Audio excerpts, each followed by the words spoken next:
and back to Late Night in the Midlands. Doctor, welcome back. Well, here we are. Thank you for having me back. Oh, it's always a pleasure to have you. And whenever there's some new type of Planet X stuff coming out, you know you're the first one I go after. Well, we have, what, a couple hours tonight, huh? Yes, sir, we do. Well, let's tackle this from a little different perspective than what we usually do. Plunge right in and rock 'em, sock 'em, and this and that. And then I want to ease into something that I've noticed has been happening across the planet in terms of its inability to successfully deal with the ever-growing intensity of Mother Nature's natural events.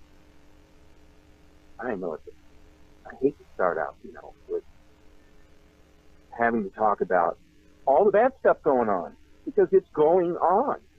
No one's talking about the escalating earth changes. There's so much other garbage out there. There is. Congressman Wieners runs the mayorship. Give me a break. There are serious things that are taking place across this place we call home, planet Earth. They call it the third rock from the sun and all that stuff. We're going to touch on Planet X too, so don't worry. This is about Planet X. We're talking about the effects of it, but I'll talk about Planet X in a separate conversation. I want to go back to what's going on locally, regionally, nationally, hemispherically, and then globally. Okay.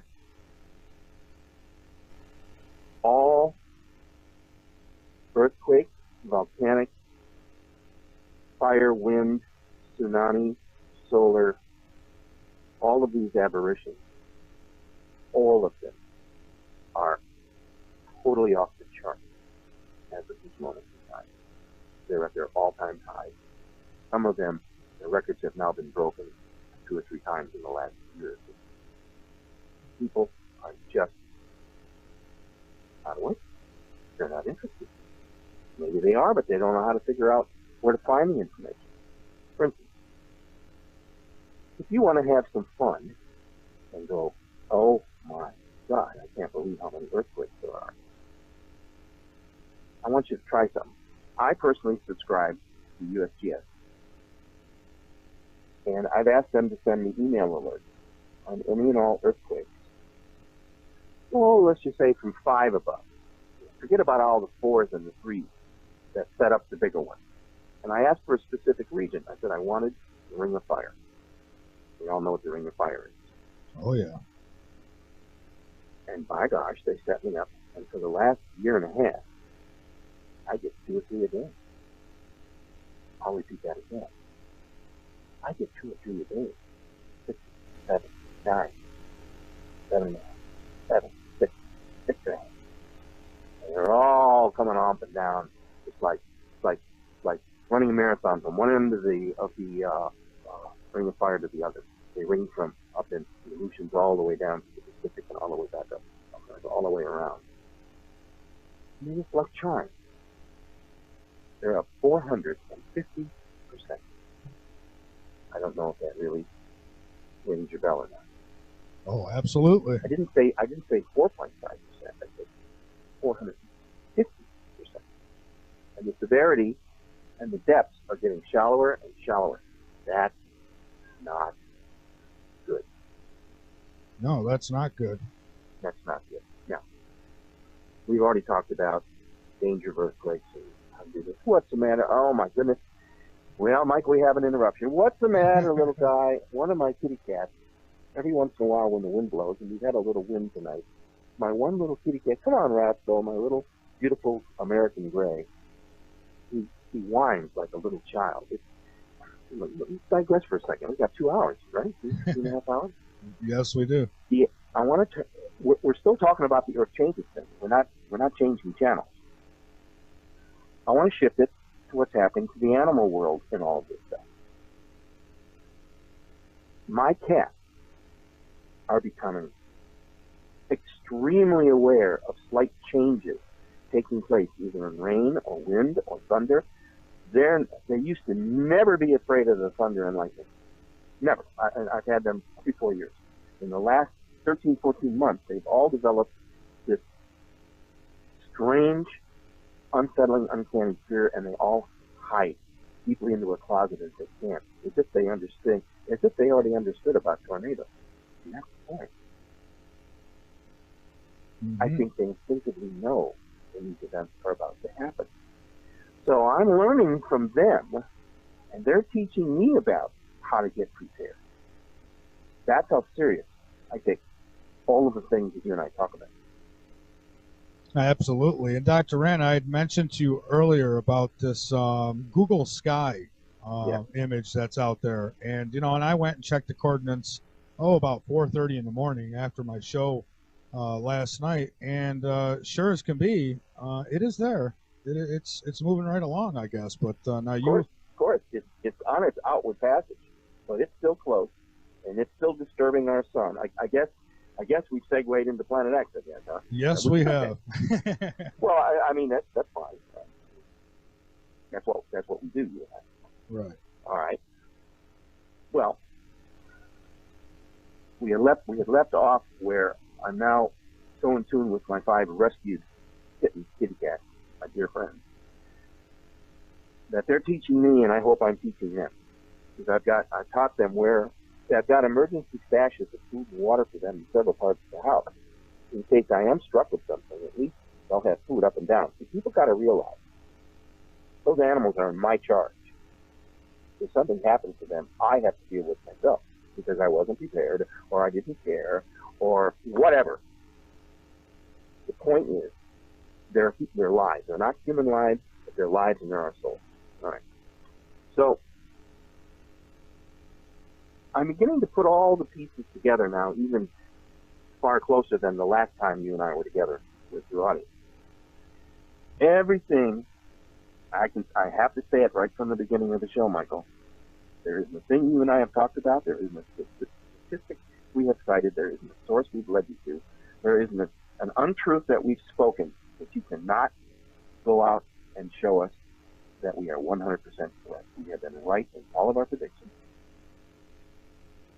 And if there's any exaggeration, I held back on how severe I thought some of it was going to be to look at that last phase of tornado. Yeah. You can't even begin to understand the destructive force. They say that the tornado that tore through that is in Missouri, wasn't it, or was it Oklahoma? Oklahoma, I believe it was, yeah. Was possibly off the charts at a 5.5 to a 6, which has never been reported before. Things out of hand. Sure, 5s used to be rare. For a long time. Now, there is nothing we can do about it. There is nothing we can physically do or environmentally do to stop any of it from happening. Hey, now, I keep stopping here. Now, Rascal, come on, buddy. That boy. There's nobody here. Come on, sweetheart. I hate to take the time, Michael, but that animal's very special to me. Oh, it's Come on, quite all buddy. right. And he was crying like a little baby. Come on over, say hi to Michael. Here he comes. Hi, Michael. He'll come over and say hi. All right. They all like you, by the way. They listen to your show all the time. Well, that's great. Yeah, they even have union cards. All right. Little levity here. We gotta keep this extremely forthright and serious, but at the same time, gotta have a little fun here now and then. So, I figure let's do like a prediction. Okay. Sometimes they can be very dangerous. Sometimes they are. Sometimes they're not. I don't care. Mine have been right almost 99.99%. I could verify that too. You have been right on. I mean, when I first started this show, you were like one of my first guests that I had on, and you've been on ever since. And you kept telling me the earthquakes were going to pick up, the tornadoes and the storms were going to get worse. And this was 5-6 years ago. Yeah, almost 6 years ago now. Yeah. Yeah. Well, I am not pleased to say that these predictions have been almost perfectly correctly true, but more importantly, I think that I'd be safe on making a positive prediction. If we can hold all of this together, until September or October of 2016, when the Earth doesn't suddenly rip itself apart with a series of earthquakes or some other catastrophic thing. We might make it through. I've said that from the beginning. This was not forecast to be, nor was it destined to be as serious as the last time that this so-called Planet X, which is not a planet, it's a brown dwarf star.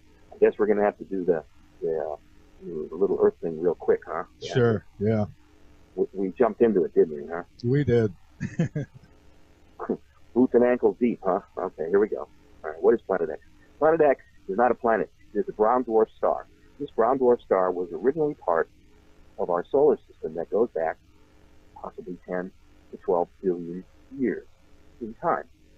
And during that time, we believe that there were originally 12 planets that were designed, constructed, and placed into orbit around the sun, which was placed there under the control of another star.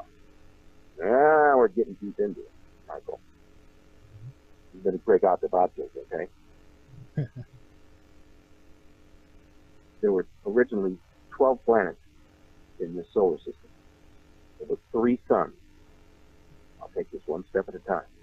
There's the central sun that we know and love every morning.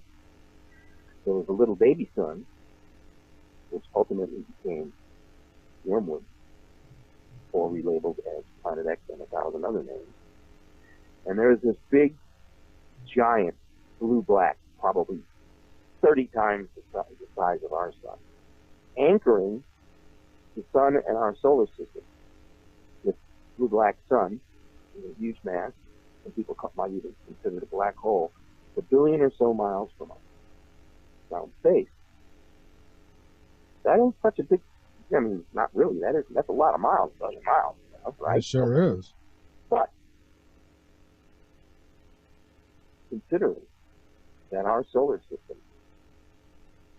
and everything in it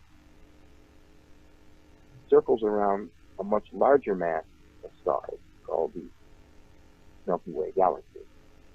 Now, this Milky Way galaxy is roughly 75,000 miles thick at its center, and in circumference it's probably 275,000 light years across.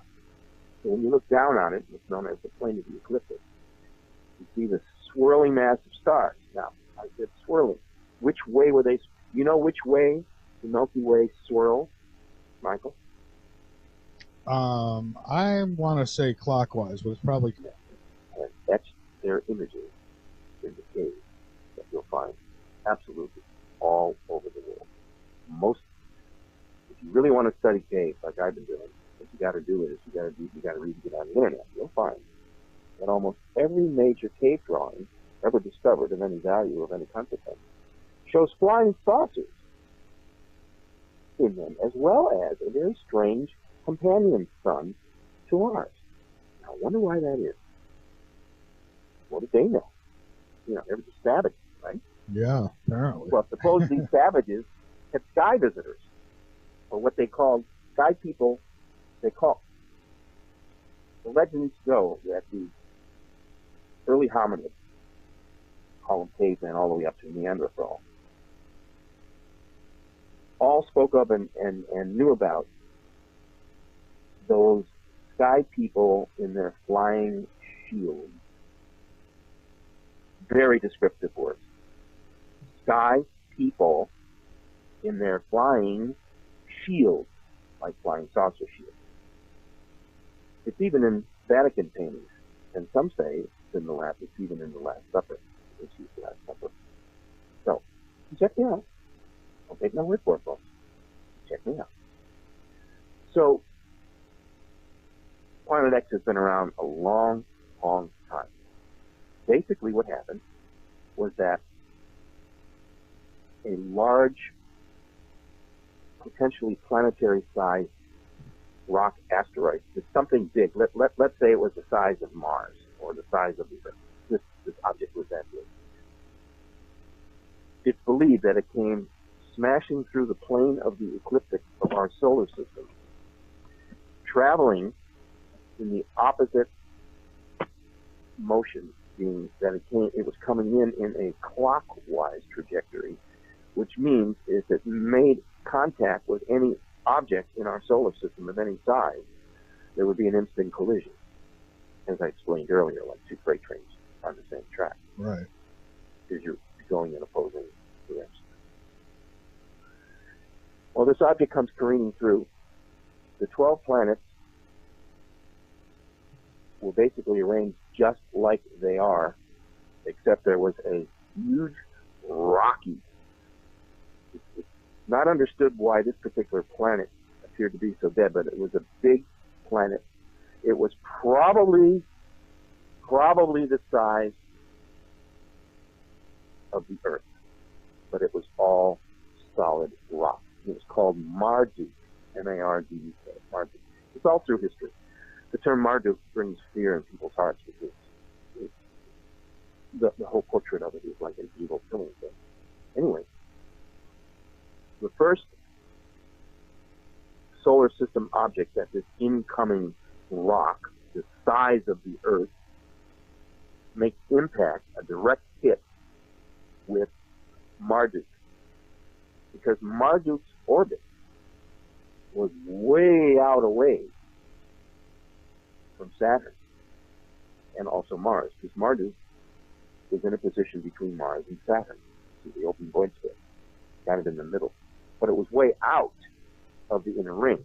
So when the collision occurred, it smashed it into trillions and billions and billions of pieces, which eventually formed into what is now known as our asteroid belt. And you'll find that the asteroid belt resides right in between Mars and Saturn. I didn't make this up, folks. I'm not making any of this up, so check it out. So when that happened, not only did this object break apart, but big pieces of Marduk were sent crashing inward through the interior of the solar system on their way to the sun. And some pieces actually did hit the sun. Another planet that we believe was struck was Mars. That was the next closest planet, and it dealt Mars a depth blow. We believe that Venus, possibly even Mercury. Do you know that they've just now discovered what they think is ice at the top of Mercury's pole? Yes. Yeah, I heard. That was just announced by NASA. What? I thought Mercury was, a pillar of fire, 8,000 degrees.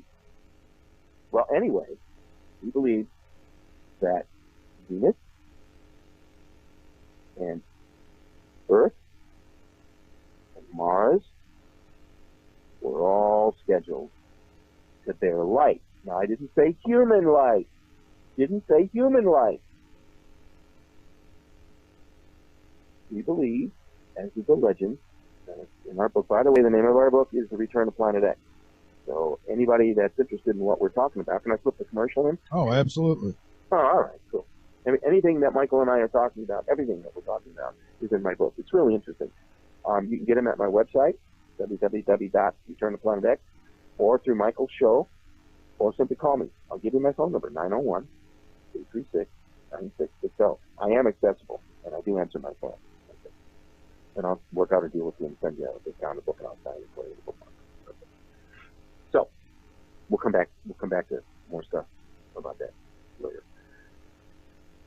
So, Mars takes a direct hit. In fact, it hit it so hard, it's believed that this a big piece of either Marduk or this rocky asteroid hit just below Mars' southern hemisphere. And there, if you look there, there's a huge, ugly bulge that sticks out of Mars that no one has been able to explain. They photographed it, and it's just too weird. It's like a tumor bulging out of a stomach. Excuse the graphic description.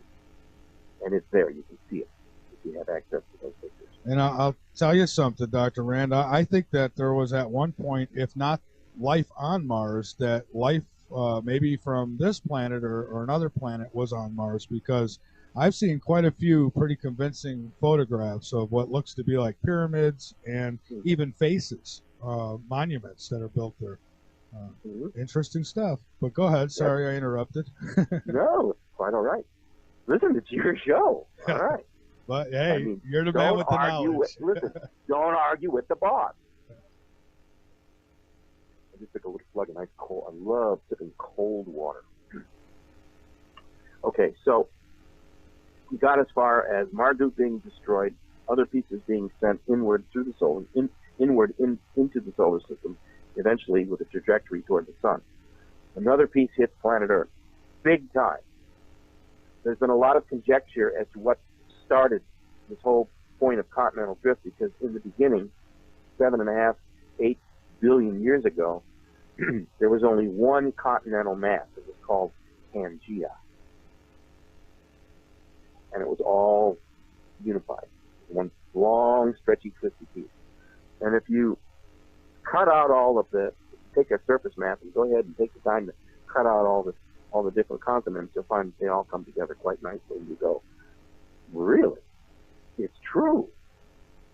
We think that a very, very large piece of something came slamming into the Earth's atmosphere, and its impact area was approximately where the Mediterranean Sea is.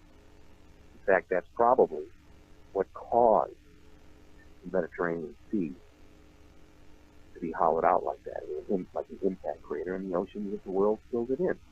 And after another couple of billion years, the Mediterranean Sea became very refined. And when this impact occurred, it began what's known as the global continental drift theory. And once that started, of course, we have what we now have. Like I said, if you shrink the pieces back, they all come together. So how else did that change the dynamic on the planet is partly conjecture, but it's believed that the entire planet was hit so hard that that's why we have it tilt. And that may have been fortuitous for us, because that tilt gives us our climate change. Otherwise, if we probably were flying in perfect balance, probably everything would, summer would be summer, winter would be winter, whatever. Anyway, another piece flew inward and hit Venus directly, killing it instantly killing Venus. Mars suffered a slower death. When it punctured Mars's atmosphere, it all escaped. The explosion was so violent that Mars lost its atmosphere, and of course, they still believe that there was water and oceans on Mars. So it all got sucked up into space. The piece that hit the Earth, called continental drift, probably stopped the planet in its tracks. I'm sure that there were huge earthquakes and unbelievable. That's what they believe could have caused the rise of the Andes and the Rockies, because all of those, although they're all old, they're still pretty much grouped together, within a billion years of each other. You see what I'm saying? Yes, that would explain that. It's hard to believe that it took Mount Everest, 7 billion years. I think it came up a little quicker than that. Anyway, another piece, after destroying part of Earth, all of Venus, a large part of Mars and Marduk, another large piece went flying directly through the pathway of the other planets. Huge piece, big, right toward the sun. And as either God would have directed it, if this is, the universe belongs to God, I'm not going to throw religion in here, but something created all this. Can you imagine the computer program that just created the solar system? And I believe that too. I believe that this was all created. And I don't get into. I guess the question is who, though? Yeah, exactly. Because everything. Or what? Yeah, exactly. Wouldn't it be terrible if it was something called a what, not a who? I mean, all right. So this big piece goes flying off directly at the sun. I don't know. It could have been as big as the moon. It could have been as big as our Earth. Now, this baby sun, which we talked about, remember, is the size of Saturn but 60 times its mass. And to make a long, horrible story short, it had a head-on collision, head-on, with this object, instantly killing its little fusion machine. Killed it. And it spun it 180 degrees out of its orbit and sent it like a bullet, cascading out of the solar system, out deep into space, headed toward the big blue-black giant. Now, just the fact that when this thing was cascaded out, it was cascaded out toward and in the direction of the blue-black sun. Now, somebody had to program that. Otherwise, it would have just gone out, you see, just gone out into space with nothing to stop it. So what happened was, whatever computer program designed that disaster, it turned out sent this little object. Now, this little object is this little dead baby sun. And when they die, they become known as brown dwarf stars. Might be interesting if you want to check out what a brown dwarf star is. It's either in my book or there's tons of stuff on the internet. By the way, there are 100 books that have been written about Planet X. 100 of them. And they're all pretty damn good. But luckily, mine was one of the very first. And so I'm really pleased to have that legacy behind me. Now there's another 100 books. I would check them all out. If you can afford it, check out as many as you can, but start with mine first. You got the commercial in mind. That's right.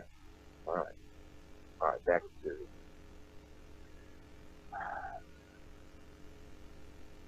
This little sun was cast out upon a long, narrow, skinny elliptical orbit, which takes it approximately 1,800 years, traveling at hundreds of thousands of miles per hour, out into space. It's probably like the billion miles we're talking about to get to this blue-black giant. And it's cast out in that direction, and once it's cast out, it follows where it goes. It follows where it goes. And it goes directly back to the big blue-black giant. And when it gets there, after 1,800 years of traveling, it's cast again, slingshotted back out from behind the blue-black giant, way up and over it, and out it comes back toward our solar system, because that's its trajectory. And it's always accurate. Always accurate. Never fails. Right. And about every 3,600 years, so that's 1,800 out and 1,800 back. Now that also takes in the amount of time it takes for it to go around the blue-black giant and get back to us. It's about somewhere around 3,600 years. It can be off by as much as 100 years or 200 years, but it's pretty much close. This time, it was real close. I see. Real close. This is within 4 years. How about that? Predicted. The last time it was here, and if you want to write this down, you can check it out, was approximately 1447 BC, before Christ, BC. Because that's the same time period that Moses was leading the Israelites out of slavery and bondage in Egypt, where they had been slaving for over 400 years, building monuments and buildings and tombs and pyramids. That was that whole story about Moses. So you see, we can't get away from the biblical aspect. And while I'm there, if anybody has a Bible handy, grab it and go to the book of Revelation, which is the last book of the Bible, and you go to chapter 8, write it down, chapter 8, verse 11, and I'll quote it. And the name of the star is Wormwood. One word, Wormwood. It has nothing to do with the Russian word for Chernobyl. Forget it, forget it, forget it. Yeah, I've heard that. One of my colleagues says. It's nonsense. That is not what we're talking about. Okay. And chapter 8 in the book of Revelation completely describes, and that's the key that I needed to start writing my book, because I found it described perfectly in biblical scripture. So how's that for an endorsement of the truth? If you believe in the Bible and in the Word. You follow me? Right. Oh, yeah. All right. Okay. So chapter 8 deals with all of the effects, describes what this phenomena is, why it comes, and how it works, and all of that, and what it does. And it even names it. And the name is, it calls it a star. It calls it a fallen star in Scripture, chapter 8. So it predicts its coming. And some say that there's a code within chapter 8 of the book of Revelation which actually describes it as being 3,600 years in orbit. I'm still looking for that one, but I can understand it. If it's not there, I can understand it even better if it is there. And I think I have an idea where it's at. I'm working on it. All right. Next show, we'll talk about that. All right. Let me hit you with a question here real quick, Dr. Rand. Sure. The sun. What exactly is the sun made? I mean, some people speculate that it's a stargate and that it's, just a ball of gases that has no core. I mean, do we really know what the sun is made up of exactly? Of course. And what is that? It's a fusion. It's basically a fusion machine, and it does have a core, and it's molten. And it's a huge electromagnetic dynamo. On top of everything else, it's an electromagnetic dynamo machine that controls enough energy to send this energy out to the entire solar system.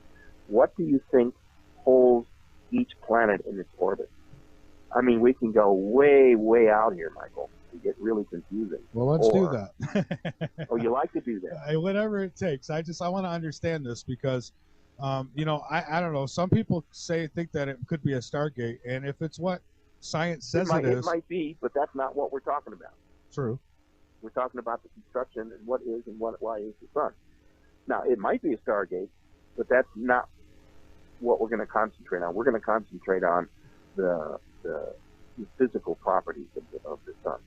Dr. Ranback, and I just want to say this. I'm okay with controversy. I'm okay if people disagree. But, if you're going to bring proof, and for me, YouTube videos and Google pictures don't do it for me. I'm talking about solid evidence. I deal with science and fact. And if anybody's going to dispute anything, at least have something, more than just a YouTube video to back it up.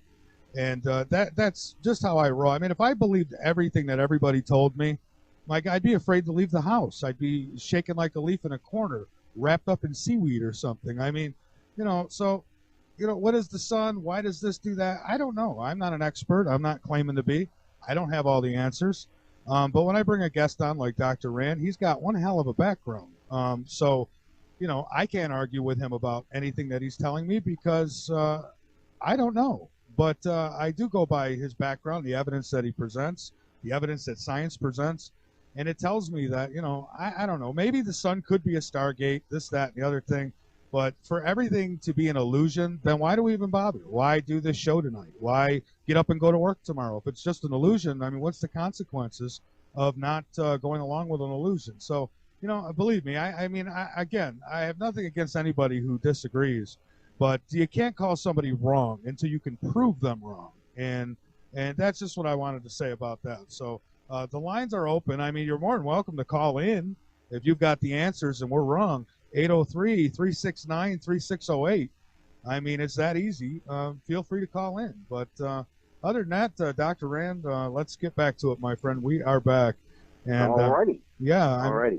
I hear a lot of wild things, Dr. Rand. I really do. It's just I can't grasp onto everything, not without proof. I'm just one of those people. Well, that shows that you have discernment and that you understand various levels of intelligence and understanding because you are a seeker. Yeah. Okay? I want the truth. I don't want theory. I don't want somebody's opinion, really. I mean, I don't mind it, but if you're going to tell me this is the way it is, I've got to see some proof. And with Planet X, I've been on both sides of the fence with that thing for a long time. And I believe it's out there. I have no doubt that it's out there. But, are there going to be little aliens coming with it and all the things the stories that people write on it? Well, I'm not so sure. We still got plenty of time tonight to cover a whole lot of ground, right? We sure do. Then what we'll do is we reserve a part of the show for a discussion on another one of the planets that was part of the 12 called Nibiru, which is the Sitchin source of his thinking. That Nibiru was or is the planet of the giants of old in the Bible, the Nephilim. Oh yeah, I've heard Remember that. Oh yeah, those little stories and things? mm-hmm. Mm-hmm. Yeah. Supposedly the Nephilim came here unannounced and commingled and impregnated, I guess, a form of human womanoid way back. And that is what probably caused the sudden development of Homo erectus, or modern day man. In other words, somebody was tampering with somebody. You following? Sure, and there's proof that the giants were here and they're finding skeletons. But you Right. won't hear about it on the mainstream media, will you? Now even that's covered in biblical lore. You see? In fact, it's in the Bible. Yeah. Okay. No. And I don't want to get all entangled into that. That's not the point. No, it's not. Other than there's another connection to Planet X. Because some people, some strains of thought believe that this brown dwarf star, which does give off its own heat signature, but it's not much, could be towing behind it in its wake Nibiru. And we haven't seen Nibiru yet. Personally, I don't think we will. But if we suddenly discover and suddenly start seeing another planet, possibly the size of Earth, then we'd have some thinking to do, wouldn't we, everybody? Huh? Yeah. Sitchin's right. Now, I believe that there was a planet Nibiru. The question is, where is it? It may have escaped the influence of the solar system because it might have been caught up by the influence of the little baby sun when it got sucked out into its orbit. You see where I'm, and this is far-fetched, but it's totally possible. It could be that when that little baby sun, the size of Saturn, big, 60 times its mass, went whizzing by. Now, kids, no fighting. Now I got Samantha and Shadow kind of hissing and snarling at each other. Come on, guys. Come on. I'm on the radio. Have some. Listen, I bring home the bacon here. Peace. That wasn't very nice, was it? So, it's possible that when this baby sun was kicked out of its orbit, hey, can you hear that, Michael? Yeah, I hear that. Hey. The kids are fighting, huh? They're just playing, but it's irritating. Now, come on, guys. Now, Shadow's here. He wants to be in the ad. You know, I'm going to ask for your union card. Next time you do this, I want to see your union card. Yeah, you know how far that got me, Michael? Oh, probably not far at all.